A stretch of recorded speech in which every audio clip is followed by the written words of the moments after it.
wujud satu kumpulan masyarakat untuk maklumat tuan-tuan yang ada sekarang ni, kumpulan masyarakat Rungus yang berada di daerah Pintas di Kampung Niatang. Mereka ini merupakan pada asalnya adalah nenek moyang mereka telah berada di dalam kawasan tersebut, hidup berpindah randah di kawasan tersebut, dan akhirnya mereka telah letakkan satu tempat kediaman mereka di satu kampung, dan mereka telah membuat permohonan. Mereka telah, tanah pada waktu itu telah digazetkan di bawah pemilikan Safoda.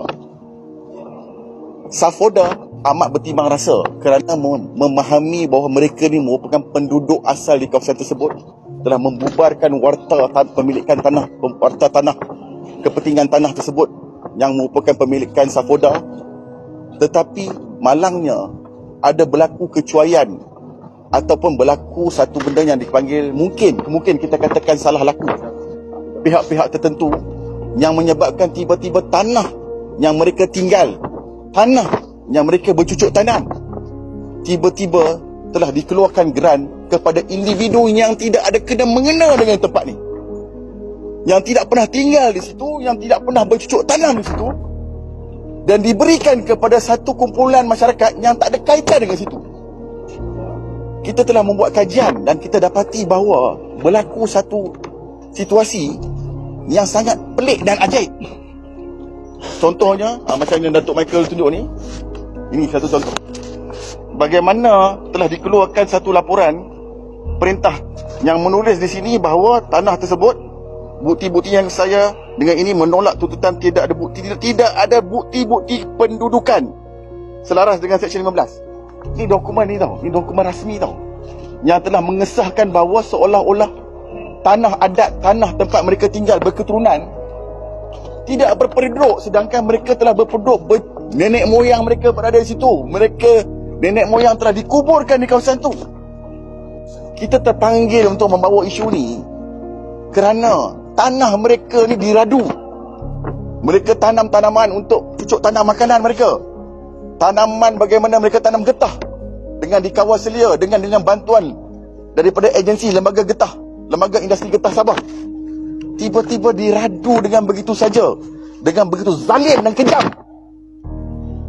Tidak ada langsung perasaan kemanusiaan. Bayangkanlah kalau kita, rumah kita dipecah, pejabat kita dipecah, tempat kita cari makan dihancurkan.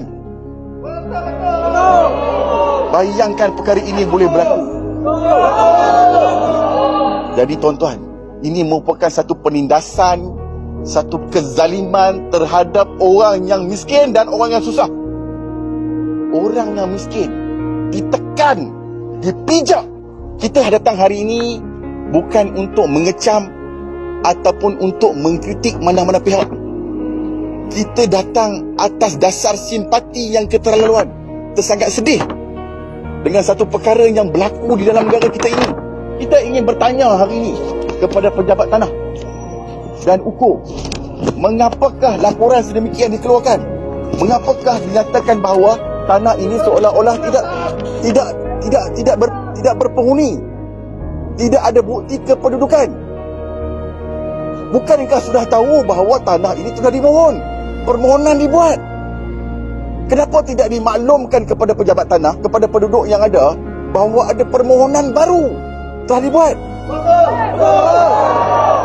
Mengapakah pula dalam sesi pendengaran ini mereka tidak dipanggil dan tidak dijelaskan bahawa ada penduduk luar ingin masuk ke tanah mereka? Saya tidak menuduh pejabat tanah melakukan salah laku. Saya ingin bertanya, apakah yang patut kita sebut kalau perkara-perkara ini berlaku? Tolong jelaskan. Tolong jelaskan. Saya minta kepada SPRM yang saya hormati, Datuk S. Karunati selaku pengarah SPRM Sabah, memohon jasa baik daripada SPRM Sabah untuk campur tangan, untuk melakukan siasatan dan cuba untuk menghentikan dulu proses pencerobohan tanah ini sementara proses siasatan ini berlaku. Tanpa daripada campur tangan bantuan SPRM, sudah tentulah penduduk-penduduk kampung yang ada ini akan dibuli, mereka akan ditindas, mereka akan dizalimi, seolah-olah mereka ini merupakan masyarakat yang tidak penting di kampung ini. Bantu kami. Okey.